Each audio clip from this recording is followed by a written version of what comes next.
So I want to introduce some friends of mine, people I've known for a while, and people who I get to just experience what they do. Lindsay Griffith here has been my mentor in terms of knowing... It is a very strong phrase, but Lindsay's also done really, really well for my bank balance, I have to say. Lindsay runs the prints and multiples element at Christie's. She is a wealth of knowledge, and if anyone needs to know about prints, multiples, that world, Warhol, this is your girl. She's incredible. Also, so good to talk to, because most people see an auction house and you kind of get really scared. Like, you see Christie's or Sotheby's or Bonhams, and you're like, oh, man, I can't speak to them. I don't have $1 zillion in the bank and rolling around in a 100-year-old Rolls Royce or something. But Lindsay kind of makes it correct and right. And what she's doing with the multiples and all of the... what's the latest collection? What's the sale you've got coming up called? Well, I think, show of hands, how many people in the room know the name Ronnie Pirovino? Probably quite a few. Lindsay, Mike. I'm working on a multi-category sale. I think my mic is working. I'm working on a multi-category sale with additions post-war with my colleague Michael in the back there, and some NFTs. It's called Trespassing. That's happening in July. So, but Refik and I were just chatting. I think the connection between technology and additions is such an interesting space, and that's one of the things I'm super excited for us to talk about today. Cool. And then we've got Mitch, who you've known, who you've seen, who you've been listening to for the whole day. And this guy on the end, Mr. Refik Anadol. Hello. Who I can actually call a friend, which is kind of cool, because I don't know that many famous people, but he's really freaking famous. People have called Refik the Da Vinci of our time. And when I first heard that, I'm like, this is the biggest load of rubbish I've ever heard. And then I sat down with Refik, and I had dinner with Refik in Miami. We had the whole of the Rubel Museum, and we were sitting there and we were drinking 70-year-old Macallan whiskey, and everything was amazing. But the more I sat down, the more I listened, and the more we all listened, the more we kind of realized that, yeah, this is legit. Like, this is properly legit. And for someone who is an art buyer and a collector like me, to be on the ground floor and to be an early adopter of something like this was like a moment. So it's a great pleasure to introduce Refik Anadol. And you'll hear and see what he's done and what he's been doing. And I think by the end of it, you'll all be agreeing with me. So, Mitch, over to you. Thank you. Hello, bestie. Hello. GM, wherever you are. Bro, this is great. The first time I met you, I was in the crowd at another Soho House. You just live at these Soho Houses. That was an amazing one. There was some dinosaur ideas, and you were destroying them. We were not destroying them. I think we were rooting you on because it was obvious you were the one true Degen of the panel. Right, so it was like a contemporary art crowd, and it was me, a couple of Metaverse HQ members coming to basically hype you up and also support you. And thank you. Because I had seen your work at I believe it was Machine Abstractions. Yes. Was that what it was? In Chelsea Market, in Art House. Yeah, can you tell us a little bit about that, yes. your work there? Yes. So hello everyone. So first time if I'm seeing anyone, I'm a media artist and practicing with data. I guess now 14 years. The term I coined data painting, and that was a show happened 3 years ago in New York. I think it was 600,000 people in just 4.5 months, just before the pandemic. It just unfortunately closed.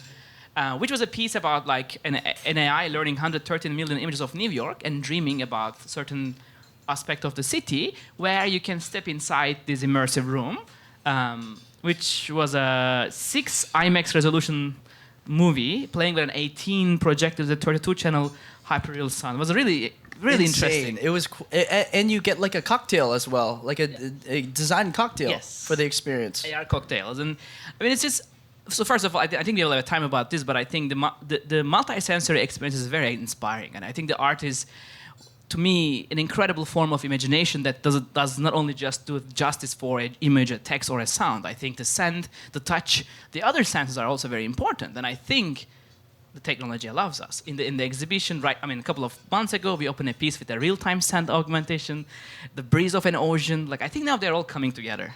Yeah, I'm curious what you think about all this, because you're primarily, from my understanding, please correct me if I'm wrong, focused on the print side. Well, I mean, and everyone always thinks of prints being like small, black and white, tiny things made on a letterpress, from 500 years ago. And I think there's such an interesting intersection between the nature of technology pushing an artist forward and the print medium. And Refik, I'm sure you'll agree with me on that. I think artists for hundreds of years have mobilized technology to achieve visual production. NFTs are just another iteration of this. And frankly, what Refik does is just using data as a different type of materiality, right? Yes. Like, you're thinking about it in the same way that an artist in my medium, although I am not an artist, would use a printing press. That's generative art. You're just pushing it forward. And I think artists, and Michael, who's also my colleague in the post-war department, I know would say this too, artists who really actively engage and push a medium forward are artists that innovate and use their tools in a new and different way. And that is why Martin was just singing Rafik's praises. You're using that technology to push it forward in addition to achieving your visual goals. Thank you very much. I mean, it's pretty much, I think, there's maybe, I don't know if it's a common pattern, but if you ask many creators recently who have been early nerding with computers, like I was 8 years old when I got this machine, and it was so exciting that the Commodore is something. I mean, I'm 36 years old, and 28 years ago, this machine is like a lifesaver. Like, I mean, escaping from the reality. I'm, by the way, addicted to games since high school. Like, heavily into like machine as a collaborator is not something new, right? And also the science fiction lovers, right? Anyone who loves science fiction, I'm pretty sure like you have been thinking about AI or a gamers like who am I playing with? It's something, right? That whole, I think, culture was so naturally came together. And for me, I think this movie, by the way, super inspiring, The Blade Runner. But I was at 8 years old, watched the movie. I'm always like optimist like this and always positive in life. And I think because of a childish imagination of the movie, which is a dystopian movie, right? I found something much exciting, much optimist. And I think this finding human in non-human is a very become this like imagination. Well, and Refik, I think a lot when we talk about this topic, I think photography is the other natural thing to think about here, because photographers for so long were sort of pulled away from art history because they thought of it as a very cold medium, that something was lost, that there was like that sort of, there's all these really specific art history terms, that the sort of spirit of the artist had been lost. And I'm so curious what you think about that when you have a sort of spirit, like that sort of warmth that you're talking about. Is that a big search for you to sort of find and explore that in your practice? Yes, and photography was my very first go-to medium when I learned about the light as a material. Because I think, if you think about the history of the like photography, basically, like daguerreotype, right? Yeah. People invented the idea of like saving a life and memory as a data form on a substance that is like cued by a chemical that you can save a moment. And that is the first kind of memory context, data context, right? By the way, if you're into black and white photography. By the way, I've been like super also involved in the large format photography, medium format, to understand the idea of memory as a form of light. And now, of course, digital photography is not too different, or the print, right? The technology of like printing or in Renaissance. I think those patterns comes to AI and data. I think it's a very predictable curve, right? I've always found that so fascinating. I also think the idea of sort of tracing that materiality is another thing that's really interesting. Like, as the technology has improved to make printing cheaper and faster and better, and guys like you can have all these incredible toys to build and these things out, are you losing the trace of the artist? What do you think about that? No, I don't think so. Actually, like I was super excited when I was 2008 in Berlin. There was this incredible event called Media Facade Exhibition, and these people were a group of amazing nerd architects and engineers were discussing like the Blade Runner is not anymore like too much distance. Actually, you can make media facades. Buildings can have this beyond just a boring blinking lights and billboards. Things can be more smart. IoT can start 14 years ago. And on the right side, Lev Manovich, who is a very important person, by the way, he had been like predicting Metaverse in 2004, Poetics of Augmented Space, and he was guessing that if an artist and an architect can come together, they can do much exciting things beyond just boring concrete, steel or glass. And it was so cool. I've got a question for you. Okay, so there was a program recently that Google was an engineer at Google came out and said the AI has now become sentient. Sentient. the works that you do, especially the one that I went to, the machine abstractions, you fed like it was machine learning, right? But you and your team had to feed them like thousands and thousands of images to create that piece of art. Yeah. What if a sentient AI created that? Would that be then considered you as the creator of that sentient? Yeah, I think this is a great question that comes a little bit like, there's also the other bigger question, like what does it really mean to be a human in the 21st century? Because I think right now, if you think about it, not like necessarily Elon Musk level realistic, by the way, problems, but if you think about machine as a collaborator in life, we know that machines do not forget. And in last 6 years, 7 years, AI algorithms, right now, multimodal algorithms are doing incredible work, right? Like just recently, OpenAI, Microsoft, Meta, they are all pushing, or Google, pushing these multimodal AIs, meaning your text with a multi-billion context can create images that looks extremely real. Or that image can create a sound, and that sound can create a sound, that sound create a touch. So technically, a sentient machine can create a poetic relationship with a human not too far away. But the question is that really machine decide yet? So luckily not, but I think the other question also exciting in our studio, we ask a lot, like, if a machine one day decide to create its own culture, and that culture decide to create its own art, are we expecting that machine as a being or not? And I think it's a yes for us. Let's join us and let's imagine together. But so if you created a sentient that then created their own art, you would not be the artist. The sentient would be the artist. I think it's becoming more about like artists of artists, writers of writers, painters of painters. But do you view that as an appropriation thing? So I think it's, again, the curation is very important at the end, right? Like what kind of like questions artists are asking, what kind of data sets you are collecting, which algorithms you are training for, and which canvas you are using for. I think the whole ecosystem of imagination is still on the hands of creativity. And I don't know any AI at the moment that like takes the entire pipeline of, production and, can find the data sets, meaningfully write the text and create the gesso and the canvas. That whole production of an art, I think still a little bit early, but everything is programmable at the end. So what we... But do you think, so to what extent will there be a judge of quality in that moment? I think still is a very human touch at the moment. At least from my humble perspective of like AI and creativity, still there's a machine and human collaboration. Again, finding non-human in human, from my perspective, is very important. For example, when we by the way, this is our team. Just quickly, when I think about I and we is a very important. Like my wife also, Christian's also here, Efsun and partner and Christian. So we've been like practicing this idea last 8 years. And what is exciting is like I think to me AI art is very interestingly important than any other art form, because the world we are in is pretty much defined by machines, hardwares, and softwares, right? What we eat, where we go, what we watch, pretty much in a prediction engines of like, free will and the privacy is always on the stake. So I think that's why any artist working with AI, I think has to be like some sort of like responsible for explaining it behind the scenes, demystifying it. Like we spend significant time just explaining which algorithms we use, who invented for which reason, where data comes from. If only every single NFT project that came out had this sort of sense of, meaning behind it. Sometimes we just mint to feel. Like I've minted my fair share of art blocks, right? Those are generative art as well. And I think you serve, and just like bring it back to JPEGs a little bit, right? You serve like a very niche audience, if you will, right? A lot of your collectors are different than the collectors that maybe are into the 10K PFP collections and such. Do you find overlap in the collectors of your physical work as opposed to like your NFT work as well? So I think this is a great question. So first of all, I started my journey in the galleries almost 10 years ago. 2012, when my first piece in a collection. That collector, by the way, is not a techno fetish person or alone about technology, but a person really struck by a piece in a gallery, right? But of course, over the years, I think 2014, I can say, we got an attention from Silicon Valley, where when the art world was sleeping, when the museum and gallery world is sleeping, there was a wonderful collaboration between Google, IBM, Intel, and so NVIDIA. It was a very interesting 2014 to 16. That 2 years, we have been doing artworks already.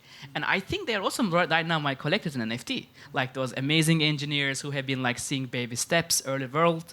Like I'm seeing them a lot around the artwork. But also, yes, sometimes collectors are super from the NFT space, deep, like coming from the PFP culture. But also majority is right now, we are teaching our, friends and family saying, art collection can be like this. It's like beyond just, certain like expectation. There's this edition culture, like those numbers are important. Like we deep like dive into the culture of collections. Wait, Refik, I must ask you, because when we sold the obvious piece, one of the biggest things that we spent a lot of time thinking about, which when we catalog an edition, like so much of what we do is thinking about authorship and who's made it and all these things. And we didn't have obvious as the author, we had the algorithm itself as the author. And I'm so curious what you think about then, because we were just talking about this, the sort of nature of authorship, which is such a critical question for anyone that's making NFTs, that's making art in general. So how would you categorize that question? I'm just like, that's a question that popped into my head just listening to you talk about this. Super important one, by the way, for everyone. Do you know this image? Does anyone see those images before? Right, this is one of the most pioneer image that we saw on the press from the Google friends. It's kind of an inception algorithm, which was a machine backpropagating a hallucination. And this was 2016-15 summer, 16-15-16. And around those days, this was a so much important moment that finally an AI has a visual output that many creators can know about it.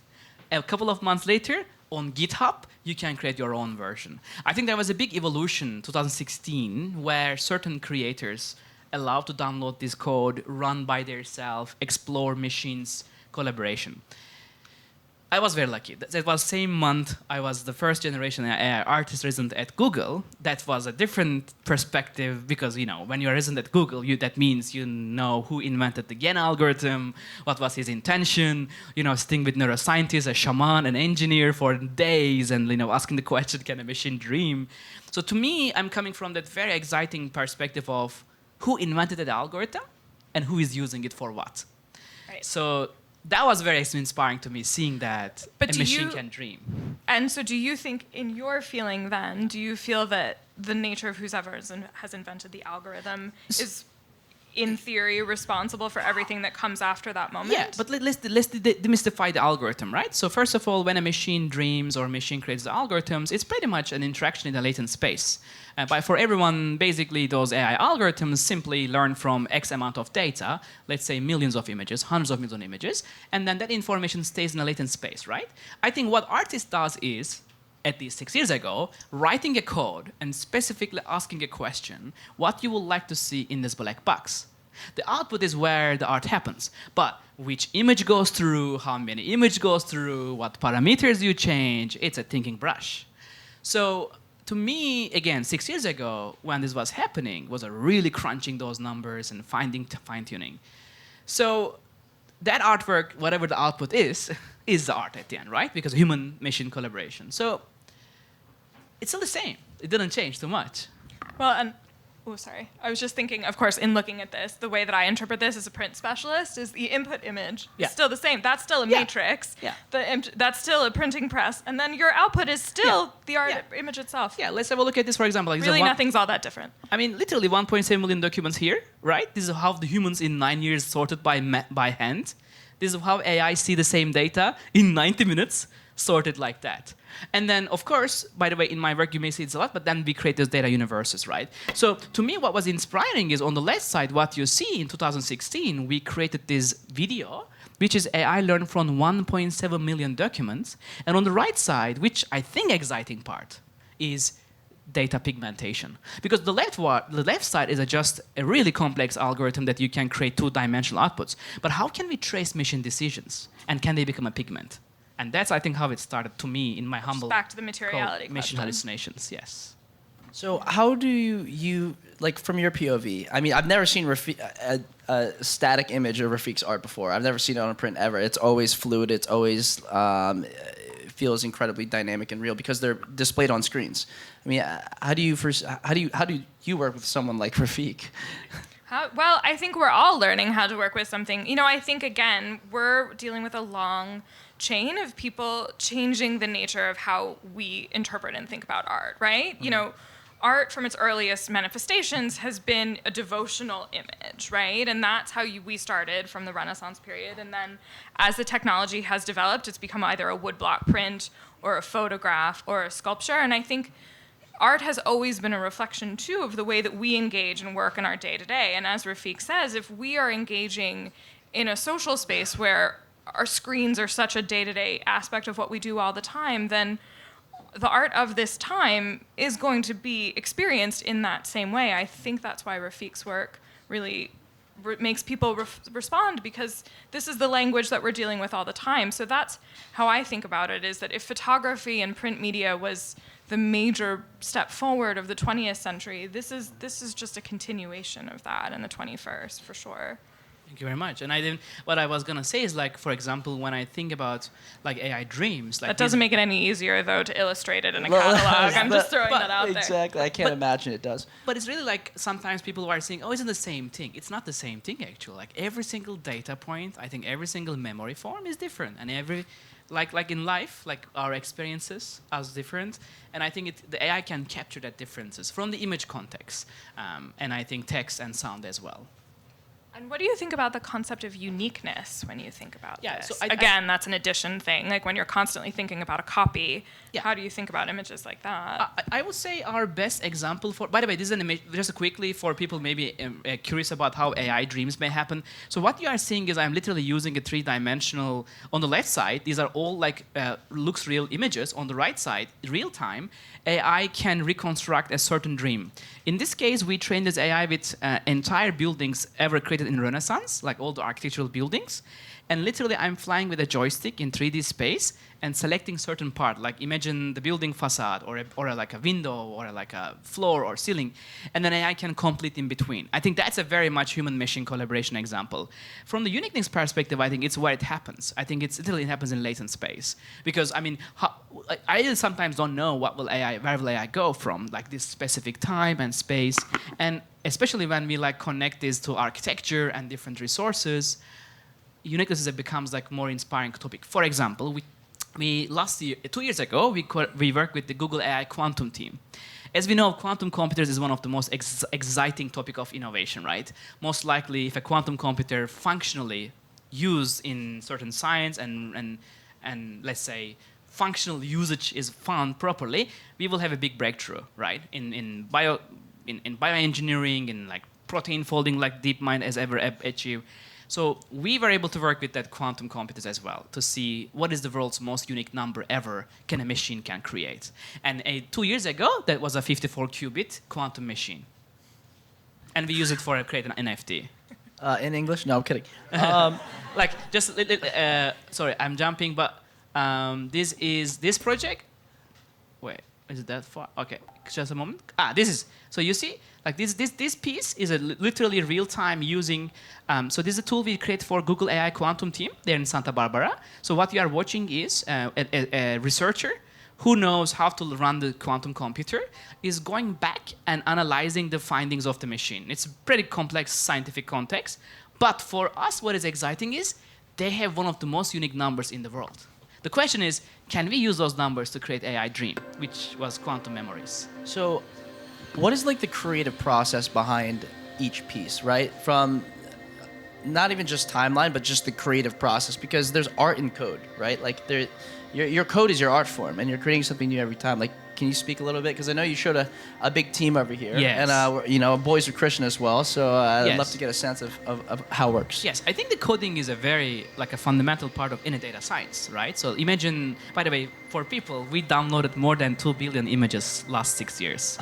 It may be the largest data ever collected for art collective, like without any billionaire companies. It's a pure art intent. And this data is like kind of the corpus, right? In there we have nature, space, culture, urban, all 2 billion yeah, images. More That's than a lot 2 of billion, Wi-Fi, bro. right? More than 2 billion, Christian, I can say. Jesus. So, by the way, all the friends at Meta, Google, they know that we are downloading for the purpose of art, and we don't do product and services. We purely create art for that context. And we never show what is real. And you partner with these companies to be able to pull all those images. Yeah, and they are sometimes white hacking, sometimes hacking, sometimes downloading to make art. I was going to say, can I ask you a really dangerous question? Do you feel that you own the copyright to all of those images? I don't think so, because it's what AI can dream from. We don't even see anything real at all. It's a pure ethical question of if an AI right now can go online and write all the national parks in the world, and if it downloads all the images in the world, and it's just dreaming those outputs. By the way, I gave a lecture to world IP lawyers for 4,000 people, and I asked the same question: can we patent the dreams of machines? I don't think so, but that's a kind of a artistic. Well, because it'll be different every time. Yeah. And so there's no way to have the same idea twice. Yes. But for example, when we do these projects, like here we have like a 200 million molecular fluid dynamics, the image behind it, dreamed by the quantum AI findings, that is creating this. And from this, for example, we create this unique NFT project that each 1,000 JPEG is basically coming from that universe. And each have a unique string that are like not the same, and they create new landscapes. Okay, but here's the follow-up question, though, as someone who's like, a dangerous market person to ask this question. If someone then buys that, do they own that image? But that's an image that's been created by the AI. I think they own the experience. I don't believe that it's the. For example, let's look at this image from the Art Basel Miami, right? It was a piece on a beach that is dreaming the 38 million underwater coral images, and this is, by the way, on the beach of Faena. By the way, it's a very exciting topic if you want to dive NFT, experiential NFTs, and public art. Like here, I think in this project, purely the experience was in public space, and the collector was extremely enjoy the piece on the beach, and then solve the abstraction of data pigmentation. There is no a real coral, or it's not a direct image that's real in life. It's a machine interpretation of an image. So how do you prefer your images to be experienced then? I mean, I don't believe it's easy to top the nature I was going to say, Miami Beach. and that's a pretty extraordinary way to experience them. But again, when you think about someone owning these pieces versus is this more for an image consumption for more of a public audience? I mean, I started my journey as a public artist. To me, art is for anyone, any age, any background, and I think NFTs are enabling that. And second is in this piece, it's a public art. It's called Winds of Berlin. This art piece you are seeing is constantly evolving, changing based on the data from the Berlin temperature and the wind data. It's also NFT, and the person who got this also is now installing in his personal space, where that person is reimagining this experience on a completely different form, which is doable, and it's still NFT. Are all your in real life experiences also sold as NFTs? Correct. As well? All these public arts you are seeing, actually this piece, also sold on OpenSea on a live auction. The person who got this just recently donated his piece to Centre Pompidou, one of the best museums in the world. So, but the piece attracted 200,000 people in 5 weeks. It's so sci-fi. Imagine, by the way, it's a former church in Berlin, St. Agnes. We watch a 1 kilometer queue Sunday morning. People were waiting to watch AI dreaming. It was so meta, but it was it honestly what happened. We had 200,000 people here, and to me, that's the power of NFTs, experiential NFTs. It's not just another file on the blockchain. It's an experience in life. That's what I really appreciated about Machine Hallucinations, was that it was an experience. I got to share it with my friends. I think we were on edibles as well. Highly recommend. It works great. I thought that's what she was asking. How do we view it? I'm on drugs. Definitely on drugs. I mean, entire Berlin, I think, tried many things in here. And okay, good. So not the only one. This is good. But yeah, I'd like that experience side of things, because especially when it comes to NFTs, that was cool. You can also mint the NFT when you go, and there's a limited supply and all that. But I remember that experience. I could feel it. I remember who I was with, and I shared it, and then to have that sort of memory in a form of the NFT being the souvenir, but also the souvenir 4x in floor price. I was this is fantastic. This is win-win all around. I love you. So I mean, I think it's the power of being an artist, I guess, that being able to touch someone's mind and soul. And I think if a JPEG is, or a MOV, or whatever the file format in the world can do that, I think it's an incredible moment.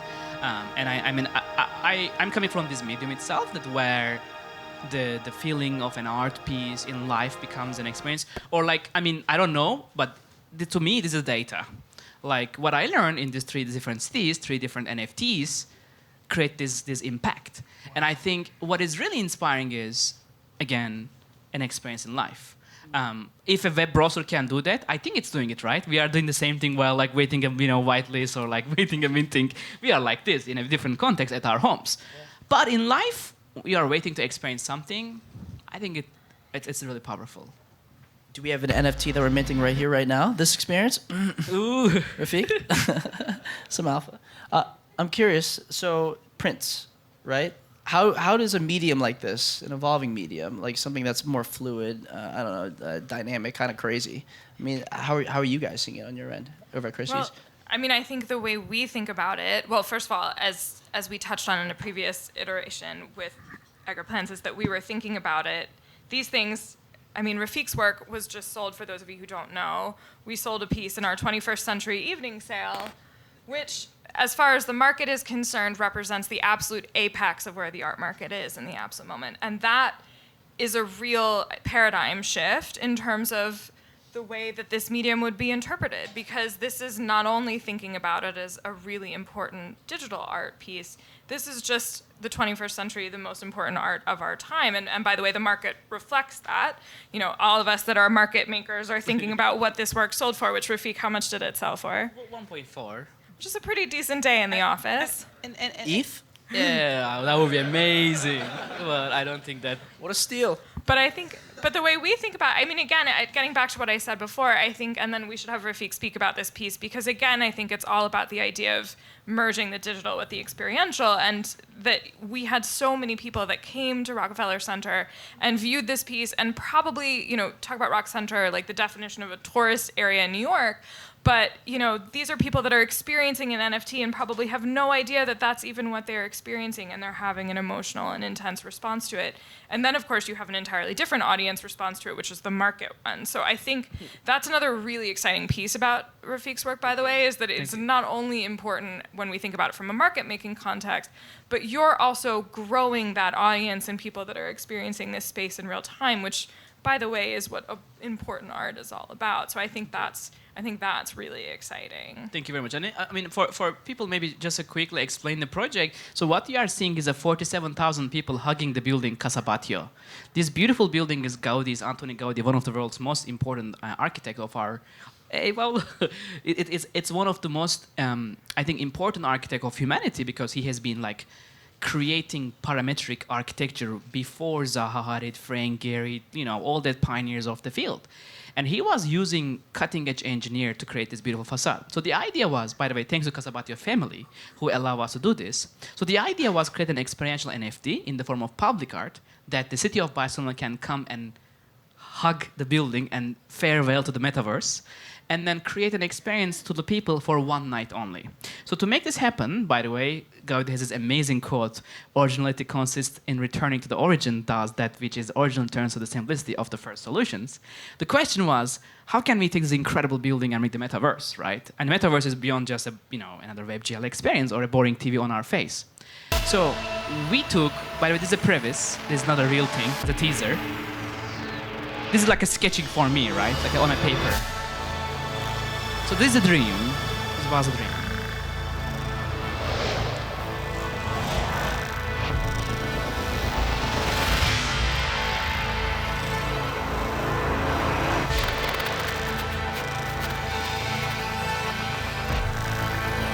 Brother, who does the music? Kerim Karaoğlu, a friend for more than 10 years.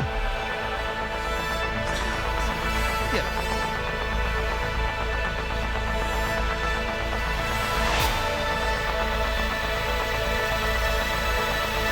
So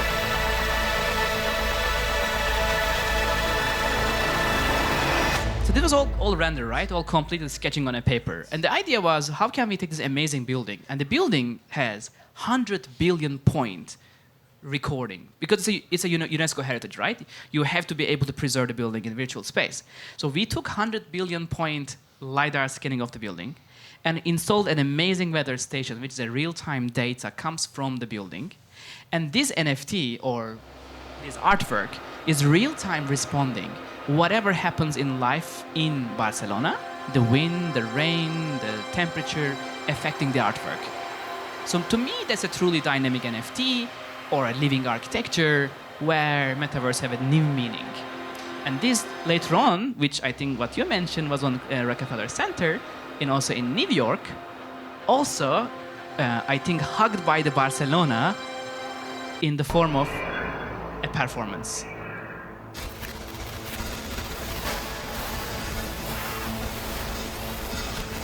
So we had 6-channel projections, 48-channel lights, enormous sound setup like stadium level. And I personally cried, and I think many people also felt emotionally connected with the piece. It was really a different feeling. So I was at the Rockefeller one, and I was like, I can't believe I'm going out to Rockefeller. First time in like 4 years. I've been living in New York for that long. I've never found a reason to, but I heard your piece was there. Bro, it was insane. So how long were you collecting the billion points for? So this data collected 3 years ago by UNESCO, and then this whole project is a year-long, I guess, imagination. We collect around billion images of Gaudi's entire life, all his drawings and the PDFs about his sketches, and people talk about it. It was a big data. Can I ask, because your next project is also sort of architecturally based as well, what is it about architecture that really is so interesting to you sort of as it intersects with your project? I mean, maybe it's a very childish idea, but I think the buildings in life are like incredible sculptures. And those sculptures are surviving us from Mother Nature, right? They are the hospitals, they are the cultural institutions, they are our homes. To me, like every single architecture in life can become a canvas. Not necessarily exterior, but can be interior. Any surface in life is basically can become a sort of like a form of imagination. Like, by the way, sorry, I'm just jumping another project, which is a really exciting one. With Zaha Hadid Architects, we were able to create this new piece called Architecting the Metaverse. So what you see here is entire Zaha Hadid's incredible archives, her legacy. We train an AI on all her beautiful buildings and let AI dream alternative architecture. Like, to me, like Metaverse and architecting Metaverse, it should be something that's innovative than just, just a game. So here we explored, thanks to OpenAI team in San Francisco, way before DALL-E 2 publicly available, we let DALL-E 2 to dream as a Hadid architect, and we 3D model those spaces. So normally AI outputs 2-dimensional outputs, right? So now imagine they are 3-dimensional, you can go and visit. So that's, I think, where the innovation is exciting. Where is this one gonna be? In Seoul DDP, in South Korea right now. This installation. And by the way, now. Yeah. But you see the like outputs from the AI, like you can see from this lower right. This is what it means, probably DALL-E 2, a recent multimodal AI outputs. But imagine this left piece, now they are in 3-dimensional. So we 3D model them together and make them a real spaces. All right, well, 1 minute. One whitelist. Yeah, so honestly, right now, we are fully focused on the dream project called Data Land. And we are not minting anything at all, but purely whoever minted before will be the citizens of any world we are creating. There you go. There's some alpha. Can you share some more alpha on Data Land? Yeah, so a name came up 4 years ago. And 2 years ago, we won the Epic Games Meta Grants about the project, way before Metaverse speculations were this high. And the idea was invent our own world where multi-sensory experience can happen. So right now, we are building the space in Los Angeles, thanks to Frank Gehry. We are doing a very major construction where this will be the first example of an experiential metaverse. It will be all virtual and also in the physical world. If you're building it, it's going to be nuts. I already know it. I mean, yeah, I'm excited, man. And when's the rollout going to be? Is it going to be this year? So at the so we are in 3 phases. The first phase is, of course, so we have some very exciting investor friends who have been supporting the software side because we believe that that's not another easy project. We are spending like remarkable time and resource mindfully. So the idea is open the physical space with a very major virtual experience as well in Los Angeles and around the world. Dubai, London, Seoul, and so on. Amazing. Well, you heard it here first? You heard it here first? Is this alpha? I think this is the very first time like this level I'm sharing. That's beautiful. All right. Well, we'll move into questions now. Martin's been queuing me up for a while. I didn't want to stop you from the numbers. If anyone's got any questions for Refik, for Lindsay, or anyone Anything at all? Now's the time. Actually, I have a question for Refik. Yeah, I got you. Rafik, do you ever think about when you think about making art, do you ever think about it beyond this practice, or do you ever, like those of us that think of art still in a two-dimensional sense of the word, because I do know you have made your studio has made some prints and you've made some three-dimensional sculptures. So do you ever think about your practice sort of moving back into the analog at all, Yes. sort of as informed by digital? I find that to be a really interesting Very thing. much. All our NFT projects, we have around 15,000 so far tokens, which won't be any more than that. Every piece will have a physical pair.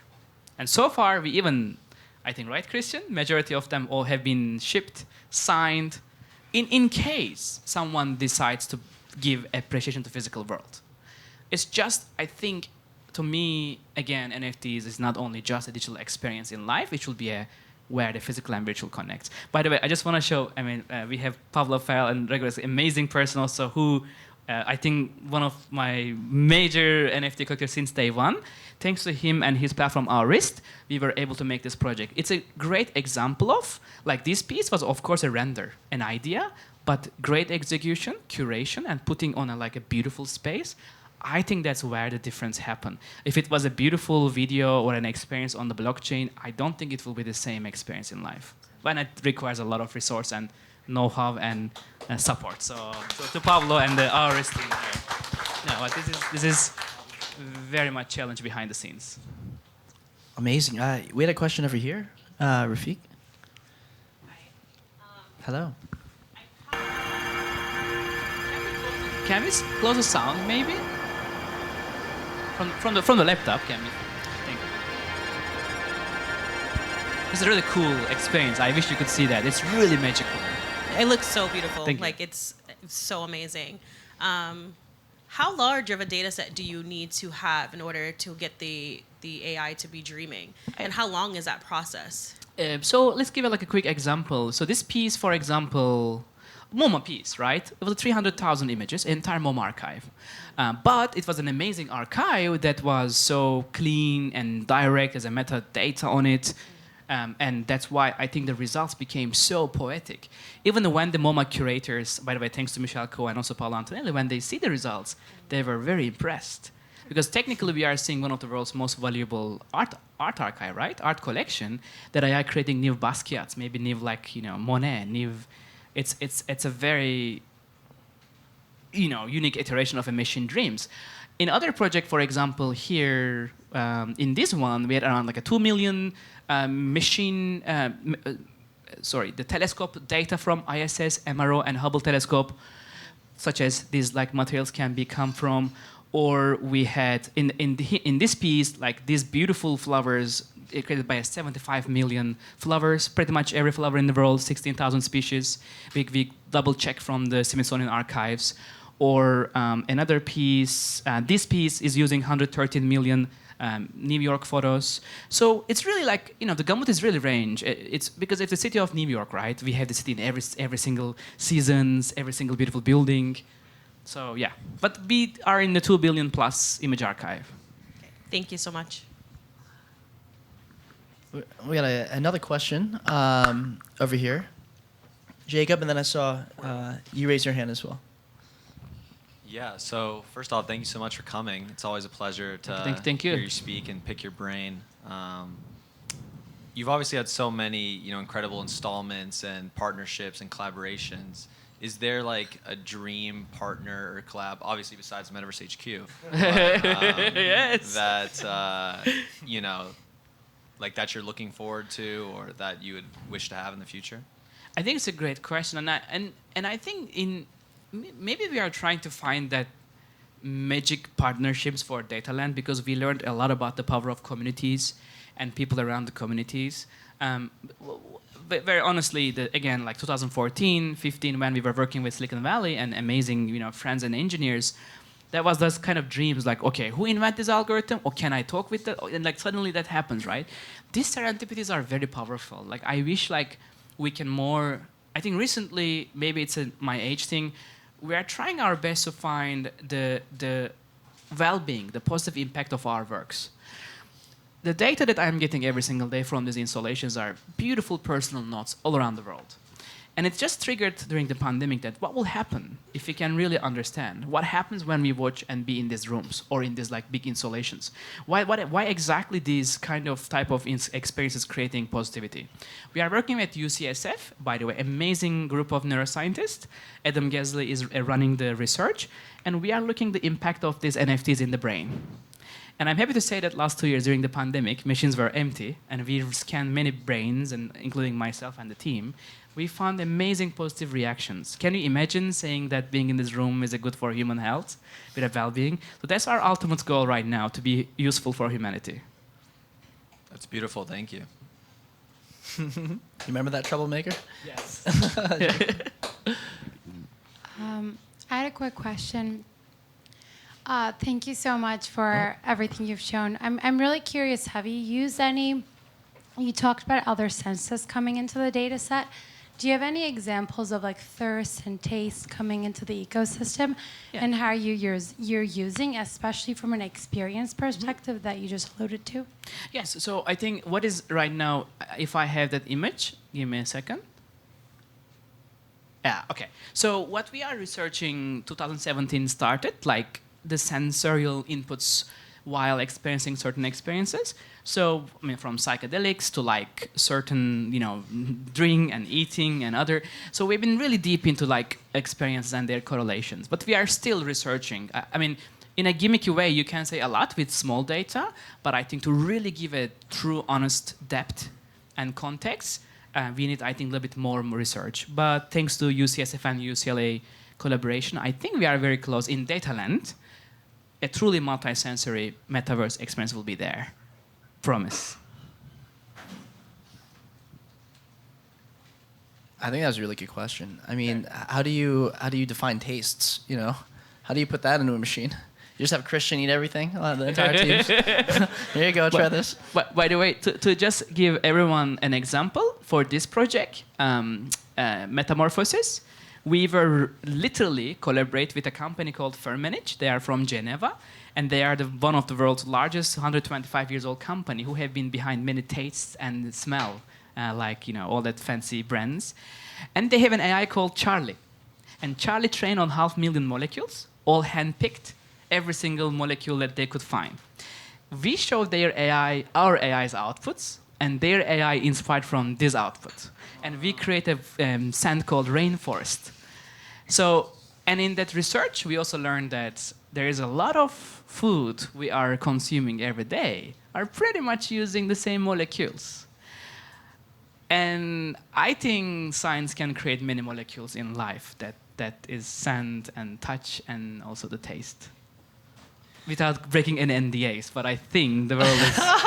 I hope I didn't break anything. And I can tell. You want to tell us. It's fine. There's an AI in Geneva. And it's a private space. You're with friends. All right, guys. I just want to say this has been absolutely incredible.